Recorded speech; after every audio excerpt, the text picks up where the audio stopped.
Free Founders kluba. Vem, da nas večina že poznate, ampak dovolite, da se vam na kratko predstavimo. Smo študentje Fakultete za računalništvo in informatiko Univerze v Ljubljani. Naš cilj pa je, da na Freeu zgradimo skupnost, v kateri lahko vi študentje brezskrbno in brez strahu predstavite svoje lastne projekte. Na ta način lahko boste dobili tudi od svojih kolegov različne in konstruktivne in realne kritike, kako lahko svoje ideje povzdignete na še višji nivo. Poleg tega pa za vas organiziramo tudi tako imenovane Founders Take, na kateri ste tudi danes. Ko smo pa že pri tem, naslov današnjega dogodka je Skozi oči investitorja. Naš gost je gospod Andraž Grahek. Živo.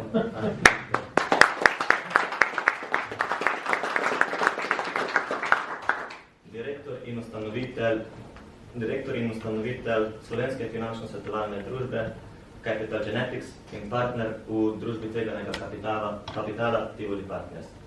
Gospod Grahek je priznan slovenski finančni strokovnjak in investitor z več kot 20-letnimi izkušnjami na področju tveganega kapitala in upravljanja s premoženjem. Seveda pa vam bo več o sebi, svojih izkušnjah in bogati poslovni poti povedal tudi sam. Zato vas vabim, da z glasnim aplauzom ga pospremite noge. Ja, seveda, današnjemu moderatorja Gašparjem Kingajem. Tako, z moje strani, dobrodošli na Founders Talk 2 skozi oči investitorja. Dobrodošli, Andraž, hvala, da ste prišli, da boste z nami podelili svoje znanje in izkušnje. Zdaj pa, da ta pogovor v bistvu najbolj začnemo, je dobro, da spoznamo najprej vaše delo. Zdaj, ko smo delali raziskavo za ta intervju, če se smem tako izraziti, nisi mogel iti čez dve organizaciji. Govorim seveda o Capital Genetics in pa Tivoli Ventures.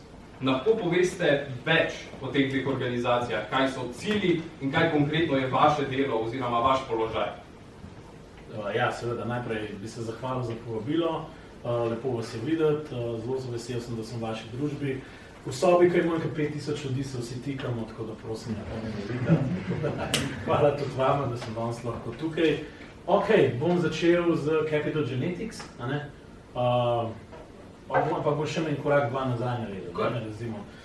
Ko sem bil študent, sem študiral na ekonomski fakulteti, bil sem finančni analitik in nekega dne, takrat je bila še kabelska televizija, v bistvu bila primaren vir tujih kanalov in pojavil se tam kanal CNBC, ne vem, če ga poznate, poslovna televizija. Jaz sem študiral ekonomijo in tam so oni tikari laufali spodaj simboli, sem rekel, jaz to nič ne vem, meni je shodno na ekonomsko fakulteto, to nihče tam ne uči, kaj to je. Sem rekel, ok, dajmo se malo poglobiti. Ok, in sem začel to spremljati. In sem rekel, kdo pa kaj ve o tem v Sloveniji? Kdo kaj piše v borzi, v kapitalskih trgih, v delnicah. In takrat se je ustanavljal časnik Finance, mogoče bil star 2 let.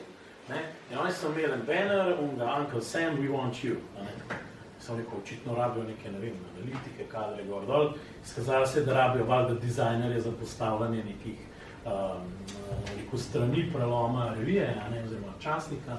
Jaz sem vsem šel tja in v bistvu to je bil moj svet, ker sem prišel tja in mi takrat Peter Frankel rekel, ta malka pa če bi ti kaj v borzi pisal. In potem sem dobil v bistvu za poskus, so mi dali, da mi pišem malo v tej borzi in sem dejansko spremljal. In sem vstopil v svet investiranja in to bo zdaj verjetno nekih 25 let nazaj. Tako da tam se je zame začelo sporedno na nek način ob fakulteti, ki takrat se osredotočila zelo na neke teoretične, makroekonomske, neke koncepte, imeli smo neke enačbe, modele ekonomsko, povpraševanje, ponudba, kaj se zgodi, politična ekonomija, zelo malo v resnici o tem, kako nek kapitalski trg deluje, kaj je čist nek svet zase v resnici. In verjamem, da veliko fakultet je zelo dobro podlago v Sloveniji dal, po nekih osnovah, ampak ta nek praktičen aspekt, ki je v bistvu pomeni, da se ti iz nule mogo učiti. Tako da moja pot je takrat malo zavila, tako en veliko obvod je naredila, za ta fac. Ni se ustavil, ampak naredil sem v izpite, pa mi je trajalo preden bila diploma, ker sem skozi nekaj delov raziskoval. Tako na financah sem bil 5 let, pa sem podiplomiral in moj mentor takrat za diplomo je prevzemal mesto na eni izmed večjih družb za upravljanje, KD skladi so se takrat imenovali, danes je to General Investments, ker je General kasneje kupil to finančno celo skupino in je rekel, ok, Andraž, ta tvoja diploma je bila itak nekaj, ker noben mi prav preveč razumel na našemu faksu, ker sem se ukvarjal že takrat z trgovalnimi sistemi, tehnično analizo, backtrackingom in pač temi stvarmi. Ponavadi vsi, vidim vse mlade investitorje, zmer svet igrali, iščejo, ko bomo najdel model, da bomo mi sam spali, bo to samo sebe služil. In ko v trg padel, bomo znali šortati in ko bo trg rastel, bomo mi večno lonka. To vsi nadobudni investitorji, tudi če imajo tehnično znanje, probajo tako začeti. Pa pogruntajo, da trg ni tako prijazen, ker ta backtesting nekaj časa deluje, pa rinzen repeat. Pa pustimo, to je samo tako metopomba. V glavnem, in je rekel, gradimo ekipo upravljalcev in sem prišel na KD skladi in tako sem vstopil v realen svet upravljanja, kjer sem začel v bistvu kot nek analitik, kasneje pa zelo hitro tudi upravljalec premoženja in kar zdaj malo fast forwardov, 5-6 let. To je bilo pred finančno krizo, leta 2005-2006, vmes je udarila finančna kriza, tako da jaz sem videl od blizu, kako zgleda hype investitorski, ali pa balon, če hočete, pred krizo, sploh balkanski je bil zelo poudarjen takrat. Jaz sem bil največji loser, ker sem kupoval delnice česa Nvidia leta 2004. Nobody wanted them. To zdaj pa recimo SanDisk, ne vem, če ste videli zdaj, kaj je ta memory, shortage, Western Digital je spin-off ven, zdaj SanDisk, ne vem koliko mesecev nazaj, pa slabo leto, primanjkljaje, delnica v 12 mesecih 3000% zraste. Tako, če sta takrat enemu rekel, kup SanDisk, kaj je to? Jaz bom kupil, mogoče kakšno slovensko delnico še, ker takrat so zelo lepo rasle, pa se je pa odpiral trg na Balkanu, Hrvaška, Srbija, Bosna. Slovenci so kupovali rudnike črnega premoga v Bosni, ker imajo bolj, da ne vem kakšno nahajališče tega hudiča. V glavnem, tako da, domišljija investitorjev in kako in zakaj so razlogi, zakaj nekaj zakupati in kam gre, pa to zdaj ne bi se delo samo norca slovenskih vlagateljev, ker za ameriške velja čisto enako, ker če je ena firma, ki direct to consumer in prodaja čevlje, reče, jutri bom pa Inference scale aparatov in ne vem, ali so zakupili neko computing power, pa ko zdaj prodajajo na trgu, vržejo stran čevlje in začnejo to prodajati in delnico skoči.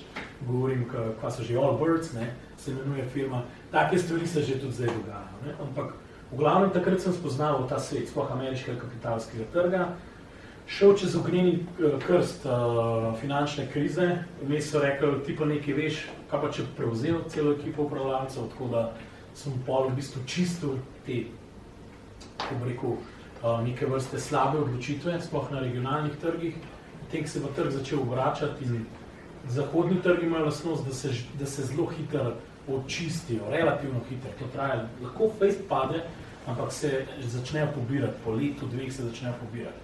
Kakšni te robni trgi, se pa ne poberejo, včasih tudi 10-15 let, to je bil primer balkanskih trgov. Tako da to so tudi te lekcije, zakaj v bistvu so neka gospodarstva že toliko nek ciklov dala skozi, da v bistvu ta kreativna destrukcija zelo hitro upravlja. Tam pač, to je apor out, adijo, gremo dalje, nova tehnologija pride, pozabi smo na preteklosti. Mi pa še zmer gledamo 7 delnic in jih objemamo, kada so nekaj najlepšega na planetu.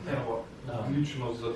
Tako da, jaz še do Capital Genetics nisem prišel, pa sam še to, zdaj zakaj Capital Genetics? Zato, ker sem rekel, tukaj si delaš 12 ur na dan, it's enough, delaj zase in tako nastal Capital Genetics. Tako, prva firma, Capital Genetics, zakaj? Ker sem hotel razumeti DNK podjetij in predvsem se ukvarjati s tem, kako podjetja rastejo, kako pridobiti kapital za rast teh podjetij, tako da iti bolj k izvoru podjetništva in tako se je ta pot začela, ker zdaj bo že 17 let čas od takrat. Tako da evo, zdaj pa kakšno vprašanje, pridem do Tivolija, ki je pa bolj nova zadeva. Ja, mogoče, če gremo še spet, mogoče na začetek, da nas je veliki, začetnih letnikov faksa in v bistvu, kako ste pa vi začeli na faksu? Verjamem, da nas je veliko izgubljenih bilo, kako vi sploh začeli, kakšno podjetniško poti, kakšni ljudi ste imeli okoli sebe, koliko ste delali poleg faksa, ste bili kakšnih društvih? Ja, ful dobro vprašanje. Zdaj, kaj sem jaz počel? Andraž, kaj je to, 30 in nekaj let nazaj. Ok, imel sem nek side job, delal sem na Petrolu, sam takrat je to pomenilo, da študenti so tudi redno delali, recimo, tako malo sem se denar zaslužil.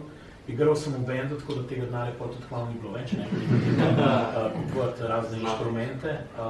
To je bila ena stvar. Imel sem v bendu, moram reči, enega prijatelja, ki je v bistvu strojnik oziroma elektrotehnik in tam se je ogromen soft, takrat se je digitaliziral svet Audija, no? že takrat se je začel to. In on je bil neke vrste, lahko rečem malo vizionar, ker vsi so govorili, da lampe rabimo, lampi, tranzistori so se kregali, on je pa rekel, to bomo mi itak digitalizirali. Ne? In smo že takrat začeli graditi, on je začel graditi studio in vse te programe, software, valjda Vares je laufal, ker mi nismo imeli denarja, da kupovali za ta software, ampak dejansko skozi ta svet sem spoznaval tudi aplikacije, zvok, značilnosti zvoka itd. Tako da usporedno, rekel, skozi ta glasbeni svet sem malo tudi videl, kako se svet digitalizira. Potem sem šel pa študirati po gimnaziji ekonomijo in v bistvu tam sem pa začel spoznavati različna podjetja, poslovne modele. Mene so fascinirale zgodbe, kako so podjetja nastajala, kakšni različni modeli, panogi, kako vrednotimo podjetje, kaj so value driveri, recimo podjetja. In sem začel nekako raziskovati, tako kot drugi meni gledajo ptice, sem jaz gledal podjetja in jih opazoval. Skušal šel jih razumeti. Ne. Skozi čas pol vidiš, se ti ta slika zelo spreminja, ne, kaj pomembno je ne, ampak to je bil nekako ta mešal. Ne. In to je vodil tudi do tega, da na koncu jaz sem pač redno do 4. letnika prišel na izpite, sem si malo pustil in sem šel delati na finance in ustvarjati glasbo. To je bil moj svet, bolj ali manj. Ne. V tem svetu so se gibali zelo različni karakteri, kreativni ljudje in to je pa tudi zelo pomembna stvar po moje. Tudi če imate eno tehnično domeno, zanimivo je, ker se vidi tudi, glasba je tudi spet en tak, tako, če gledaš, to je tako kot high performance športa, koliko jim res ratati velika, to so tu ni promili, vse startupi ni dost velike razlike, ne, da v en band dovoljno založbo, pa ne vem, uspel pa, da se v tam sončal cele dneve, to je tako, ne vem, 1 in a million verjetno, ne, pa god ne vem, kakšne statistike so iz glave zle. Ampak takrat v bistvu si pa videl, v bistvu, da ko si združeval skup ljudi iz različnih domen, ne, je to pripomoglo, da si bil kreativen, da si se skozi izpolnjeval, skozi si razmišljal o tem in tukaj pa en faktor strast. Če najdeš strast do nečesa, te bo to gnal po moje skoraj.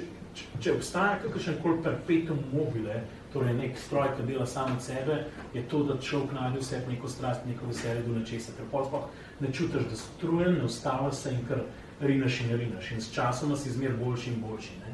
In izobrazba ti omogoči znanje in orodja, da lahko razumeš, ampak kaj enkrat na gas stopaš, boš itak šel v eno črno luknjo noter in boš za sabo v bistvu akumuliral znanje, ki ga potrebuješ. Ne? Tudi če ga nimaš, ga v resnici s časoma lahko akumuliraš. Ne?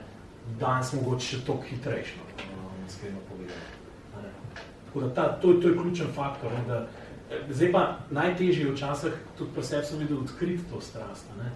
Lahko traja nekaj časa in ne moreš se prisiliti v resnici. Eni rečem, včasih starši rečem, jaz imam tudi 2 sinova, ne? En je 19, en je 14, sem 15 in to tako pač. Jaz sem bil isti, jaz nisem vedel, pa mu life početi. Zgubljen si, ne veš čistočen, pa počas kar nekaj enkrat klik naredi. To te lahko zadane, ker niti sam točen ne veš.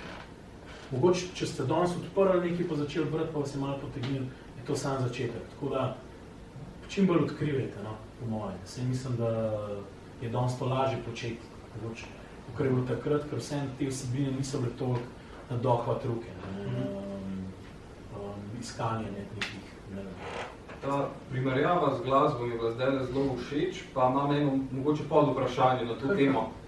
Rekli smo, da le redki bendi pridejo do vrhunca, se pravi špice. Bi rekel, da je razlog, da prideš do tistega mesta, če malo uporabim glasbo, komadi, ki jih sestavljaš, pa kvaliteta igranja, pa posnetkov, ali bi rekel, da je tudi priložnost, koliko se prodajaš, pa da moreš, če se spet pozdravi, se moramo v zvezde poravnati, da pravi ljudje pridejo na pravo mesto in da vas pravi ljudje vidijo. Kje je tukaj ta zdrav bilans med delom in pa dejansko, kam moram iti, kje se moram pokazati?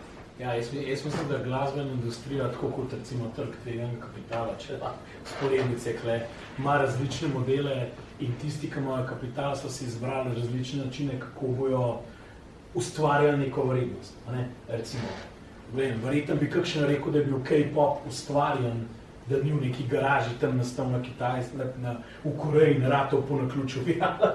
Zdaj malo govorim, ampak je fenomen, ki je cel svet, dotaknil se zdaj. A je to narobe ali ne, mrzdo se krega, da je to narobe, da band bi mogel biti, ne vem, Beatlesi, da se recimo na nek način, ki se ljudje malo vrača, meni je fascinantno, da moj sin zdaj odkriva Beatlese in gleda antologijo dokumentarcev in igra njihovo muziko, za kaj mi je fascinantno, ker sem se sam učil kitare, ker sem to delal, ne? In to je tako izgledal, sem v 2 kasetarja in sem sebe nasnemaval gor na 2 kasete, da sem lahko sam s sabo igral, ne? Tako smešenca, totalna. Ampak to smo vsi takrat počeli, ker ni bilo te enostavne tehnologije, ki lahko več inputov zajamaš, pa se malo igračkaš, ne? Tako da, z obemi odgovor je tak, na oba načina lahko uspeš, ampak pa težko bi rekel, kjer način je lažji. Zato, ker na en način je tako, če si poseben, te more nekdo sprejeti in okrog tebe graditi neko vizijo, in mogoče smo vajeni več klasičnih bendov, ki tako delujejo, jaz sem mogoče malo bolj v roku, tako da bolj Tjašev, ne vem, nek Ozzy Osbourne, to je unique character, ne vem, pač sej Slavom umrl letos, recimo, to lahko samo okrog njega gradiš, ker če už njega probo spremeniti, to ne bo funkcionirati. Ikoničen brez časa. Tako, sej se tudi kakšni mladi nastajajo, ne bom rekel, da ne, so pa kakšne stvari, ki so, ne vem, bil serije boybandov, pa raperjev, pa srejen za to, da stvari, ko vidijo, da so lahko velike, jih bojo v 3 letih naredili maksimalno možno velike. In to je samo v Ameriki možen, da en Antropik pride, ne vem v kolikih letih, ali 4 leta, 5, se sploh vem, čisto točno zelo z glave, na valuacijo v smislu 1000 milijard, 2000 milijard, ne vem, ki je v IPO naredil. To, kar je stroj tam tako narejen. Ko pa prideš v to okolje, je pa ta trg popolnoma drugačen, zaradi tega, ker trg ni infrastrukturno tako zastavljen, ni toliko globok, ne funkcionira toliko na ta način in se bolj to odraža v neki filozofiji posamečnih firm tveganega kapitala, kaj oni znajo, kaj je zgodovina partnerjev, kaj so partnerji delali, če poznajo, ne vem, bom rekel, consumer appe, bojo bolj bliže jim ta svet, recimo, če je klasičen B2B in bo ta svet, če bo hardware, ne vem, bojo tudi hardware delali, ker jih to ne moti, vejo, da je zakompliciran, ampak ga razumejo, tako da to rata veliko bolj specifično in v bistvu je treba malo, si moš več časa vzeti in hoditi okrog in probati mečati vizijo startupa in vizijo tistih, ki te lahko razumejo. Tako. Zdaj pa jaz pa povem, kaj mi delamo. Zaradi tega, ker če bi bil trg enostaven, pa bi vsi kruh investirali tako v Ameriki, pa prej se šli, bi vsi približno isto delali. Pač vi bi šli okrog in vsi bi dali nek ček, pa videli. Sam ni. V Sloveniji v tem trenutku, bom rekel tako, sta 2 registrirani skladi tveganega kapitala, en je Silicon Gardens, en smo mi, decembra, en je Pan Adria, ki pa še ni začel z investicijami. To je to, če hočete v Sloveniji registrirano. Zdaj, veliko teh skladov, zdaj pa filozofija. Imaš logiko, lahko začel bom zelo zgodaj, ali pa pustil bom, ker ne nočem tega tveganja sprejemati, da iz vašega ideje rata produkt, in da okrog tega produkta že začnete graditi podjetje, kar je najtežje. To pomeni, da boste ustvarjali prve prihodke. In veliko skladov, ne bom govoril pa zdaj o imenih, tudi širše v regiji Srednje Evrope, ki so zbrani, ne vem, so veliki, 50 in 100 milijonov zdaj že, dostikrat vstopajo s čeki 200, 300, 500 tisoč evrov, hočejo videti, če je to nek klasičen software za servis, klasičen, da je zdaj velik pridevnik, ker to se zdaj vse briše z onsetom AI, kaj to sploh je. Ampak oni želijo videti že monthly recurring revenue, želijo videti že neke rasti. In če te zdaj malo browser, ali pa ChatGPT, ali pa Gemini, ali karkoli, Claude, in vprašal Claude, kako bi mogel moj startup zgledati, da bo dobil denar, ti bo verjetno narisal nekaj v tem smislu. Zelo težko boš dobil prvi ček, probaj čim bolj agilno pride do nekih prvih strank, nekaj validiraj, pa načeloma se ti ta Shangri-La odpre, boš imel nekih 20-30 tisoč monthly recurring revenues in v bistvu to raste. Zdaj pa, kaj to pomeni? To pomeni, da v bistvu morate naprej razmišljati ne o produktu, ampak kako te zgradili podjetje okrog svojega produkta. Torej, ko že delate produkt, se vprašajte, kako ga boste distribuirali, kdo ga bo prodajal, ali ga boste tržili čist digitalno, ali je B2B produkt. Kar razmislite, si naredite digitalnega dvojčka svojega podjetja. Mi to delamo, ko v bistvu se usedemo s founderji in rečemo, kaj delate, kaj je produkt, kako se prodajo, kako ga mislite držati, ste razmislili, koliko časa bo to trajalo, a delate, a greste, a ne, software, ok, klasične je B2C ali B2B, ampak še enkrat znova, to je zdaj že malo zastarelo, ker se to disruptira na različne načine. Torej, vprašanje je na koncu trik pri founderju razumeti, da če imaš vizijo, moraš iz vizije ne zgraditi produkt, torej niso tehnične stvari edina stvar, ki so pomembne, ampak tvoj skill set iz tega zgraditi podjetje, ki bo ustvarilo vrednost za tebe in za investitorje. To je nekaj, o čemer moraš razmišljati. Če še nikoli tega nisi počel, moraš stopiti na gas in razmišljati tudi naprej. Seveda je pa najtežje, ker moraš graditi pa tudi produkt. To tehnično mora biti produkt, pa ni treba, da je produkt. To je recimo, to pa je analogija iz glasbe, lahko recimo. Včasih smo mi imeli, ko smo vadili, pa friend, ki je bil tehničen, je zmeraj rekel, shit, nismo dosti dobri, ne bomo šli igrati. Bi mogli igrati večkrat in malo manj v garaži, pač prosto izrazil drkati inštrumente. Zakaj? Ker v bistvu je lažje, če imaš nek produkt, ga izboljševati skupaj z samim user experience-om. Tako da to je tudi pomembno. Seveda moraš vedeti, kje je problem, kam greš, gor dol, ampak jaz mislim, da je to pomembno, da razmišljaš naprej, kako boš iz tega naredil čudovito podjetje. Ta vizija je ful pomembna. Moraš si vzeti čas za to. Steve Jobs je bil full over pri temu. Vsi rečejo, da je bil marketinški guru. Jaz pa pravim, da je on vizualiziral majhne trike na kup, kako je približal svoj izdelek, ki mogoče v nekem trenutku takrat, ko je delal ta svoj PC, niti ni bil najbolj zmogljiv na trgu, sam ga je znal približati samo uporabniku. Kle moraš biti dovolj upogljiv. Kdo bi si mislil, da bo Hello Susan ali whatever je se na monitorju spisal, ustvaril brand equity za podjetje. Tehnično gledano je to čisti bullshit. In verjetno je 99% inženirjev rekel, what the fuck, Steve? Hello Susan? Ne, v bistvu je bil tu plačen v glas in mislim, tako na nek način znal je te točke povezati. In te dve stvari sta ful pomembne, zato ker na koncu, ko bo naslednja runda, se bo gledal prihodke, koliko hitro lahko rasteš, koliko so stiki, koliko so loyal tvoji uporabniki, ali pa recimo, koliko težko switchajo. To je zdaj spet odvisen, koliko tehničen je tvoj izdelek. Imate lahko zelo različne ideje. Lahko se dotikajo problemov velikega števila majhnih ljudi, ne vemo, fine platforme za investiranje, kriptotrader, ne vem, karkoli za malo tako govori. Samim primer dajem, lahko pa rečete, mi bomo gradili, ne vem, novo generacijo infrastrukture za internet, ker dejstvo, da se bo zdaj race to inference, kako bomo čipe uporabljali, ko jih bomo sploh uporabljali, preden bojo obsolit v 2-3 letih, ko prihajajo novi ven, in v bistvu tukaj prihajajo zdaj veliko teh idej, kako pa kaj to delati. Tako da spet je odvisen, kje si. Lahko se bo pa zgodil, da boš rezal cache, čist sam na podlagi neke tehnološke ideje, ampak tukaj pa mislim, da nažalost imajo izjemno veliko prednost tisti founderji, ki so že v preteklosti nekaj delali. Vidim zdaj, kaj se dogaja, ker tisti, ki so imeli 1-2 startupa, pa so tam malo zaokrožili po Silicon Valleyju, če naberejo ustrezno ekipo skupaj, bojo čist na koncept, če so v ustrezni vertikali, dobili lahko od 2 do 5 milijonov evrov, brez da imajo eno stranko.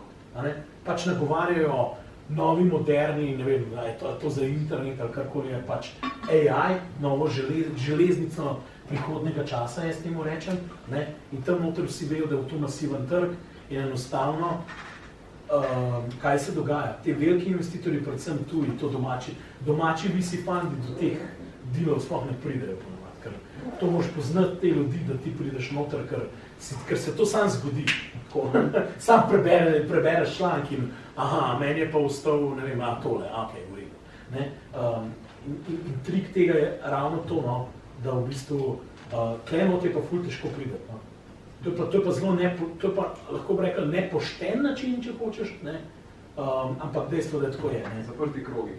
Ja, zaprti, ker je v bistvu vetanje ljudi in se bolj gleda. Jaz sem to videl znotraj, ker eden izmed partnerjev v naši firmi Tvegan Kapital, smo to zasnovali, ki je zdaj šel ustanavljati robotics startup, mi je pokazal, kako izgleda, kad ti v bistvu imaš čist na LinkedInu primer, ne? Ljudje te poznajo, tam si bil že 10-15 let nazaj, bil si v Silicon Valley v Berlinu, ljudje, ki so bili včasih juniorji v firmah Tvegan Kapital, so zdaj tudi partnerji in kar naenkrat ti na profilu spremeniš, ne vem, on vacation v going into stealth mode. Sam to narediš, flop, tvoj e-mail na LinkedInu se zasuje strani unih ljudi, ki te poznajo, Jože, what the fuck are you building? Pa už delam. zato, ker mislijo, se jaz razumem problem, ker ti imaš zdaj, včasih smo sklad 30 milijonov, pa je bilo romantično. Zdaj imaš pa sklad 300 milijonov ali pa milijardo in zdaj se pa ne smeš zabavati, ne? Ker boš noter dal 10 milijonov. In to enemu študentu, ki pride z faksa, to je eno vprašal Ginter, bist du verrückt, ali nekaj takega, ne? V tem smislu. Ne? Ja, in rekle, ne, poznam tega človeka, bil je operator, bil je tam gor dol in je res unfair advantage. In mogoče, če vi imate srečo, ker imate čas pred sabo in če bi hotel programirati, vizualizirati, če hočete kaj prideti, bi v bistvu mogli razmišljati, kako bi šli malo nabirati izkušnje v startupih, kako je delati tam, ker bi si v bistvu začeli nek CV malo graditi, najprej mogoče kot neki zaposleni ali pa team memberi, mogli bi iskati te ljudi, okrog sebe. Ker bi bolj lažje, ker pa star 25 recimo, ali pa 26, ne, rečeš tam pa tam sem bil in imam to izkušnjo in bo ful lažje. Govorimo o zahodnem svetu, ne. Pri nas je pa vse razštela, naš job kot Tivoli je ustvariti nekaj, kar ne obstaja. Mi vizualiziramo nov trg kapitala v Sloveniji in želimo tukaj tudi graditi in kombinirati izkušnje ljudi in tudi se spraševati, kako lahko nekdo, ki še ni, kako delati z mladimi, ker je treba zgraditi to neko voljo, da bo tudi institucionalni kapital, to so pokojninske družbe, zaupal posrednikom, kot smo mi, da se tukaj v Sloveniji, tudi v Sloveniji lahko, ne zgolj, a pa v Evropi rečemo, lahko iz tukaj ven gradijo neke večje zgodbe. Težavo imamo že na prvih čekih, ker ni dovolj poguma. Je res, da imamo podporni ekosistem SPS inkubatorja, ampak tam se ustav, pač ti dobiš neke znanje, mogoče dobiš lahko 100 jurjev, recimo. Zakaj da on 100 jurjev, ne? To ni nič, to je pač super, ne? To je, ne vem, to v Silicon Valley še sajnih bonusni, ne? Dvakrat dobro začneš. Ja, ne, pač, ne, rabimo več, rabimo cel elevator ustvariti, ne? In to je naše poslanstvo, no? Zato je Tivoli nastal, ker sem jaz kot ustanovitelj butične družbe, ki je gledala, kako so rasla podjetja v različnih panogah, videl, da enostavno moji kolegi v upravljanju premoženja ali pa tam, kjer se prihranki nabirajo, nimajo poguma in volje sprejeti riziko investirati v growth in v venture, v podjeme ali pa v hitro rastoče rizična podjetja. Ne? In tle je enormna luknja v Evropi in v Sloveniji. Ne? Bom sam še ta zadnji podatek, sorry, ker zdaj tako krajate. Še ta zadnji podatek, recimo, če slovenski BDP je okrog 70 milijard, ne? Bruto družbeni proizvod je v bistvu seštevk neke dodane vrednosti in je tako, kot bi naše letne plače pa dobičke sešteli skupaj. Ne? Mi za tvegani kapital ne damo, ne vem, mikron tega. Predstavljate si, če bi dali 0,5% od 70 milijard, bi dali 350 milijonov letnega volumna za inovacije pa inovativna podjetja. Vse bi jih veliko propadlo, samo je to visoka cena za plačati, za v bistvu, če nam ratata 1-2 poskusa v micari, sam ta zadnji poskus, ki je bil kaj, consumer app, ne, da imamo temu tako reči, v outfitu govorim, če je to ta zadnji, ne, kako ga zdaj gledamo, slovenske unikorne, ki je v bistvu izkoristil priložnost, ki je, ne vem, iPhone 1 pa 2, jaz se ga spomnim, ki je vam prišel, ne, in je bil tu svet mobilnih aplikacij in je bil nora engagement ljudi, danes da ti daš nekega mačka gor, ga bože tam po trebuhu, pa probaš to na milijardo spraviti in se good luck. Jaz mislim, da to ne vem, aj može. Ne vem, v drugem času. Bolj nostalgija deluje retro, ne vem, ampak sej, in to je bilo super, da jim je ratel, da nam pomota in sej tudi tam so pol določeni ljudje neki šli in ne vem, del partnerjev od Silicon Garden se je tudi s tem prišel recimo, a ne kot, ne vem, Roka ali pa Luka Renko, ampak point je to, da vse se pa premalo tega reinvestirali, imamo občutek. We can do more, ne? Ker jaz sam vidim, ko se nabirati znar po bankah, nič ni obvestovan, pa to še ne obtožim to, ker pač ljudje imajo neke prihranke, zakaj vzemajo startup investirati, ne? Ampak vseeno na frakcija tega se pa na pokojninskih družbah, ki so tukaj sicer začele, tako jih moram pohvaliti, ne?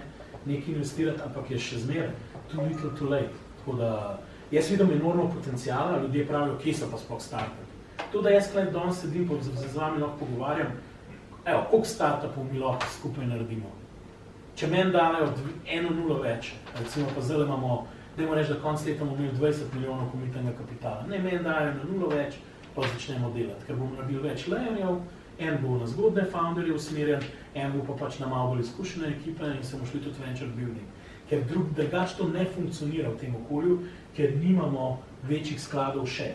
Potem se pa business development dela po celi Evropi, ker je cela Evropa na te verjel dosti podoben zahodnjima. Sam številke so malo večje v smislu ljudi, narodov. Jaz sem bil v Nemčiji, v Švici, tudi če mi pridemo tam s 30 milijonskim skladom ali pa naša končna dimenzija ciljamo na približno 50, ker pač približno 2 let zbiraš ta kapital in je več virov.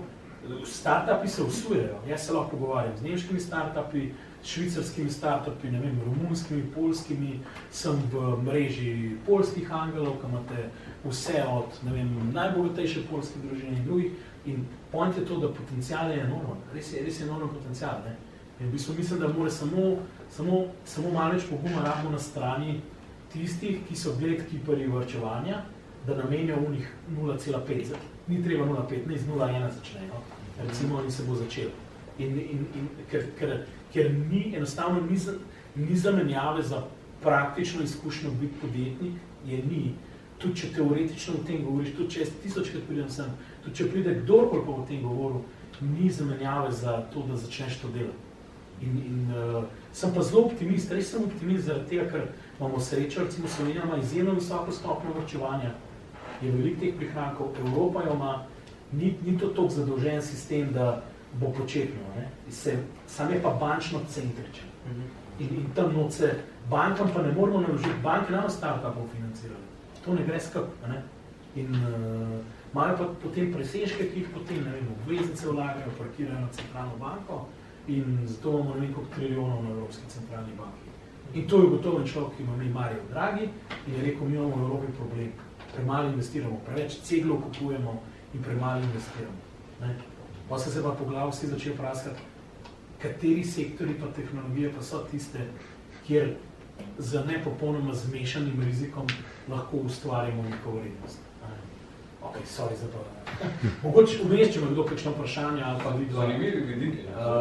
Sorry, jaz, ker gremo govorim 2 ure, ker to verjetno že kdo ve, če kakšen podcast zdaj poslušam, ampak to so res stvari, ki verjamem, da moramo biti bolj aktivni, bolj hands-on, da evropski model, slovenski model venture capital je bolj hands-on, kar Silicon Valley, ki v bistvu je de-riskov, kar vzameš. A vam je v bistvu kot investitorom bolj pomembna ekipa, koliko je sposobna ali koliko je dober produkt? Če ti prišel zdaj dve ekipi, ki imata oba ful dober produkt, ampak ne vem, recimo, da je v eni ekipi so bolj mladi, nimajo toliko izkušenj, ampak so res entuzijastični, v drugi pa so pač eni, ki imajo izkušnje, ampak mogoče nimajo spet toliko vizije. Tak, pogled. Kako bi obe ocenili? Je mali tricky question, ker malo je oksimoronsko zastavljen, sorry, pa ne zakaj, ker zmer je neka vizija, ne moš razumeti ljudje v startupih, so tam, da imajo vizijo.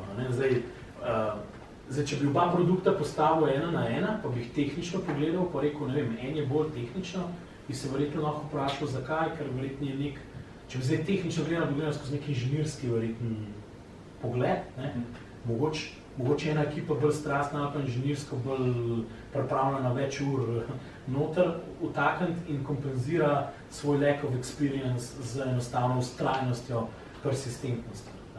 Tako da v bistvu, zdaj kaj več teorij zdaj. Silicon Valley prav, verjetno bi še zmerno izkušenega vzel, zato ker ni vse v produktu, zlasti, če je to v zgodnji fazi. Zdaj, če pa to produkt, ki že raste, pa že ustvarja prihodke, pa imate, 2-3 milijona prihodkov in rastejo 100% na leto, se pa ta stvar malo spremeni. To pa pomeni, da je en founder ali pa ekipa, ki ni imela prejšnjih izkušenj, ustvarila že podjetje, ki ima potencial, da raste. Torej, se v bistvu izstopa.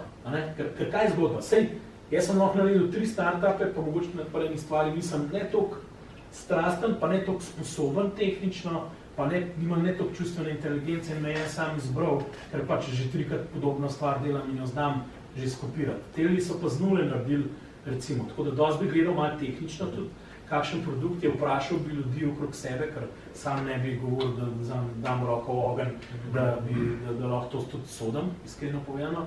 Zato imamo mi tudi partnerje okrog naše investment tima, ki so iz določenih domen, ki so razvijali software, hardware in take stvari, bomo srečo, da jih lahko vprašamo. In v bistvu, tako, če bi mogel staviti, bi bilo na koncu odvisen od vertikale, kaj delate. Mogoče bi rekel osebno, da našemu modelu je bliže, da gradimo okrog ekipe in njihove vizije podjetje, samo mora biti strast ekipe prisotna in mora se biti ekipa sposobna stalno učiti. To je pa ta compounding, se reče v angleščini, oziroma obrestni račun, mi pravimo, smo tako trčeni na obresti v slovenščini, ampak verjetno bi bil izraz donosnost na nalaganje stvari na drugo, v bistvu inflacioniranje. Torej, če stalne napredke delaš in skozi v bistvu, pol je naš job, da imamo blank spot od teh founderjev in jim pomagamo. In eden izmed modernih modelov visija prav, da imaš 2 možnosti v resnici. Da najdeš experience team, daš kaj ček in pretty much bolj malo lahko narediš. Drugo je pa, da okrog res strastne ekipe, ki ima neko vizijo, čeprav ni toliko izkušena s potrpežljivostjo, začneš to graditi. To je pa bolj venture building case, kjer mora biti pa venture firma tudi malo bolj upletena, pomagati pri, dajmo reči, malo ekonomskemu pogledu, kako bomo zgradili to firmo, kje moramo paziti, kako bomo uporabljali kapital, a ga pametno uporabljamo, a pametno hiring delamo, kjerih izkušenj nima ekipa, kako jih lahko dodamo. Jaz mislim, da v Sloveniji je več tega potrebnega, pa je premalo. Pa ne govorim o teoriji, ampak to pomeni, da dejansko moraš imeti nekaj ljudi, ki so to že delali in pride in odpiraš projekte in nekaj časa pomagaš izboljšati določene stvari. Tako smo mi letos se odločili, da bomo investirali na projekt enega tima, ki dela v bistvu inovativno zobno krtačko in še danes nas vsi sprašujejo, zakaj to delate, zakaj investirate v to ekipo tam noter. Pa noben ne razume, da smo okrog zgradili cel v bistvu ekosistem angelov in ljudi, ki lahko na naslednjih točkah njim pomagajo odpirati vrata v fast-moving consumer svet, v svet direct-to-consumerja in da je v bistvu to, kar oni gradijo, je v bistvu neko moderno digitalno podjetje, hkrati pa razvijajo neko svojo tehnologijo. Tako da to je zelo tako, nekaj takega recimo na zahodu, dokler ne pridejo oni na 5-10 milijonov revenue, pa se ti odpre, pol ima slej svašta možnosti. Ampak na začetku se mi pa zdi, da imajo totalen unfair advantage, seasoned founderji, ki so nekaj bili, ampak to ni fair, absolutno ni fair, ni meritokratsko, ni kot človek. On ima sicer več izkušenj, sam po tej logiki bi pač mladega Steve Jobsa ali pa unga tega, kogarkoli si izberete, pač vrgu ven in vzel unga za IBM. Ok, zdaj, a bo sta oba dna zaslužila hunovis. Tako da dosti, jaz bi tako rekel, odvisen je malo seveda od tega, kaj se dela, mi delamo oboje v resnici. Mi imamo gradbišča, prav rečemo se temu gradbišča, ker vemo, da founderji nima izkušenj in z njimi brainstormamo, se pogovarjamo, nekaj vidimo, probamo kaj pomagati tam, kaj je. probamo dobiti angele iz ustreznih vertikal, iz tujih geografij, da se pridružijo v bistvu fundraisingu, to smo tam naredili konkretno. Co-investorje, vedno razmišljamo eno rundo naprej, naš job je ustrezno kapital zagotoviti tudi za naslednjo rundo, to je delati networking za naprej, vi morate pa delati na produktu, pa na buildanju tega dragulja od firme, ki pač ste z njim poročeni ali kakorkoli že. Ne. To je job, ampak to so gradbišča. Včasih imamo pa srečo, da dobimo kakšno lokacijo,